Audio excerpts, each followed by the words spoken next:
Role of Vidyasagar in widow remarriage movement। बेवाओं की दूसरी शादी की तहरीक में विद्यासागर का क्या रोल रहा है, ये मौजूए बहस है हमारा।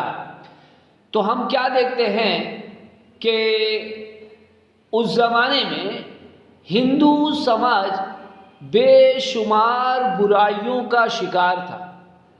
उसमें से कसरत अज़दवाज, पॉलीगैमी, यानी एक वक्त में कई शादी करने का चलन था।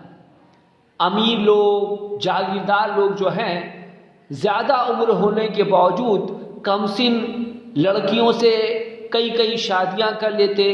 नतीजा क्या होता कि वो मर जाते और वो है कम उम्र में ही बेवगी का शिकार हो जाती।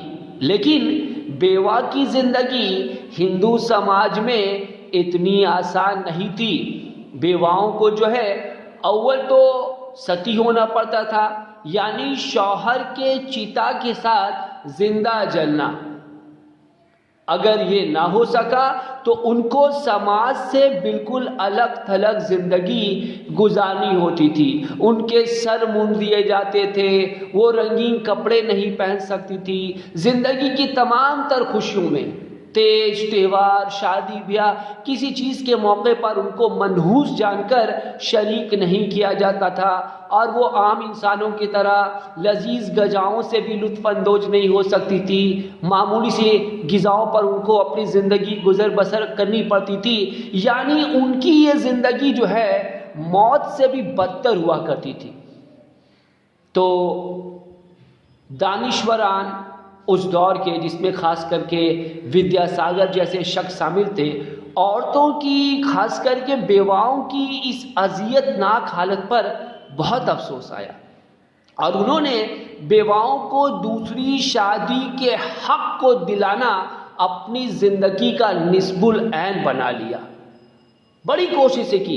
इस सिलसिले में उन्हें हिंदू समाज के रहनुमाओं और आलिमों की बहुत सी ज़बरदस्ती को भी सहना पड़ा। उन पर तरह तरह के इल्ज़ामात भी लगाए गए, लेकिन उन्होंने हिंदुओं की मजहबी किताबों के ज़रिया भी ये साबित कर दिया कि मज़हब में कहीं भी बेवाओं को दूसरी शादी के हक़ से महरूम नहीं किया गया है।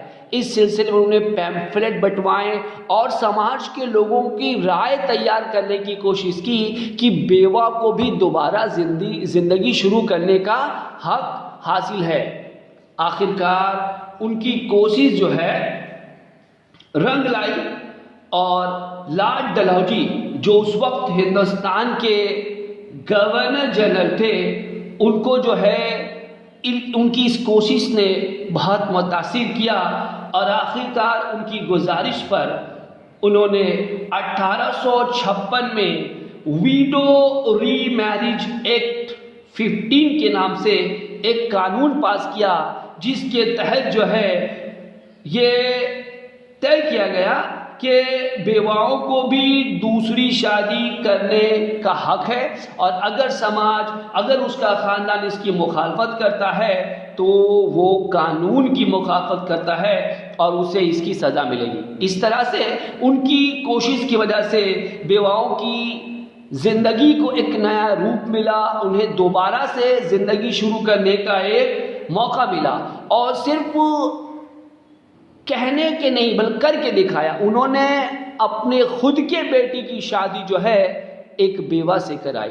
तो बेवाओं को दोबारा एक नई ज़िंदगी देने का जो इब्तिदा है वो विद्यासागर की कोशिश का नतीजा है। इसलिए बेवाओं की दूसरी शादी के हक़ का जो सेहरा है वो विद्यासागर के सर जाता है कि उन्हीं की काविशों का नतीजा था कि बेवाओं के दूसरी शादी के हक़ में सरकार ने कानून बनाकर उसे जायज़ करार दिया।